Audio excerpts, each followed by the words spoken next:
100 एकर चाष जमी और किछि गाँ जलमग्न हेबा आशंका करा जाउछि। एहा सहित पारोला खेमुंडी रे पानीय जल संकट देखादेब बोली मध्य आशंका करा जाउछि। एसबु नजर रखी 9 वर्ष पूर्वे डंबापुर ठारे महेंद्र तनिया जलसेचन आनिकट प्रकल्पर शिलान्यास करथिले मुख्यमंत्री नवीन पट्टनायक। तबे प्रकल्प आज पर्यंत सरी नथिबारु चिंतारे गजपति जिलावासी। पानी को नहीं ओडिशा एवं आंध्र प्रदेश मध्य समस्या लागि रही। निज अंचल जल संकट दूर करने को चेपराठारे महेंद्र तनया उपरे आंध्र सरकार मेगा जलसेचन प्रकल्प निर्माण करने नहीं जवाब देथिले ओडिशा सरकार। 2008 एप्रिल मास 30 तारिख में गजपति जिलार डंबापुर और जलांग नालठारे 37 कोटी टंका व्यय दुईटी जलसेचन प्रकल्प निर्माण करने को शिलान्यास देथिले।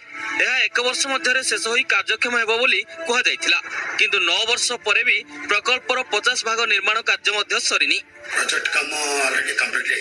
डिस्ट्रीब्यूशन सिस्टम टा कंप्लीट है पहलानी सिटी फॉरेस्ट क्लियरेंस प्रॉब्लम थिला और आदिवासी लोक ऑब्जेक्शन भी थिला जो द्वारा कि विलंब हेतिला। ए आनकटे हल्ला परे पानी टा उठी के भर्ती हे जो भर्ती हल्ला परे एटी कोन ब्लॉक हे जो सेपटे आंध्र सरकार चेपरा और मेलापुट गाँ ठारे केनाल सह रेगुलपाड़ू मेगा जलभंडार प्रकल्प निर्माण कार्य शेष पर्यायर पहुंची।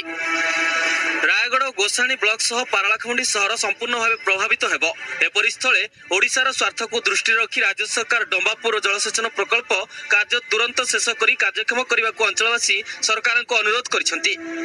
सरकार तरफ जो हायर अथॉरिटी अच्छी नजर रखिकी जमीती कि आम ओडावासी को क्षति नहला परी जगाड़ कर आशा कर बिल जाक बुड़ी जाओ पानी पलास चाषी मान असुविधा होना।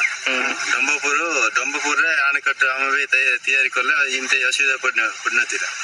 गोटे पटे पोलाभरम प्रकल्प नहीं दुई राज्य मुहांमुही होइथिबा बेले ओडिशा प्रकल्प निर्माण करी आंध्र को कड़ा जवाब देवा जरूरी हो पड़ी। गजपति सुजीत कुमार बिशोई, जी मीडिया। कलाहांडी नल्ला रे